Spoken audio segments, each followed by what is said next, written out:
जो चाहोगे सो पाओगे। एक साधु घाट किनारे अपना डेरा डाले हुए था।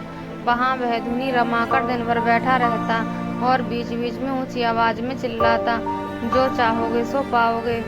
उस रास्ते से गुजरने वाले लोग उसे पागल समझते थे।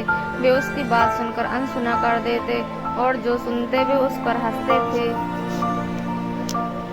एक दिन एक बेरोजगार युवक उस रास्ते से गुजर रहा था। साधु की चिल्लाने की आवाज उसके कानों में भी पड़ी, जो चाहोगे सो पाओगे, जो चाहोगे सो पाओगे। ये वाक्य सुनकर वह युवक साधु के पास आ गया और उससे पूछने लगा, बाबा, आप बहुत देर से जो चाहोगे सो पाओगे चिल्ला रहे हो, क्या आप सच में मुझे वो दे सकते हो जो मैं पाना चाहता हूँ?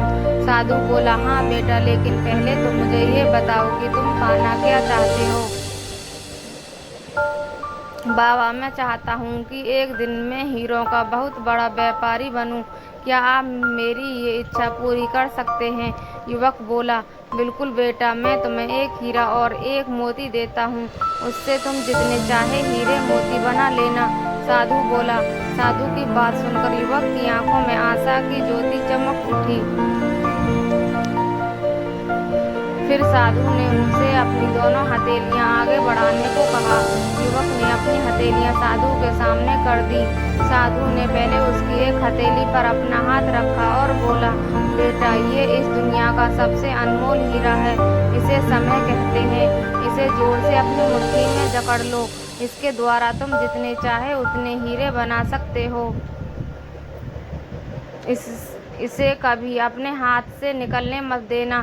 फिर साधु ने अपना दूसरा हाथ युवक की दूसरी हथेली पर रखकर कहा, बेटा, ये दुनिया का सबसे कीमती मोती है। इसे धैर्य कहते हैं। जब किसी कार्य में समय लगाने के बाद भी वांछित परिणाम प्राप्त न हो तो इस धैर्य नामक मोती को धारण कर लेना। यदि यह मोती तुम्हारे पास है तो तुम दुनिया में जो चाहो वो हासिल कर सकते हो। युवक ने ध्यान से साधु की बात सुनी और उन्हें धन्यवाद कर वहां से चल पड़ा।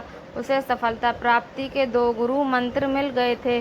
उसने निश्चय किया कि वह कभी अपना समय व्यर्थ नहीं गंवाएगा और सदा धैर्य से काम लेगा। कुछ समय बाद उसने हीरे के एक बड़े व्यापारी के यहाँ काम करना प्रारंभ किया। कुछ वर्षों तक वह दिल लगाकर व्यवसाय का हर गुर सीखता रहा और एक दिन अपनी मेहनत और लगन से अपना सपना साकार करते हुए हीरे का बहुत बड़ा व्यापारी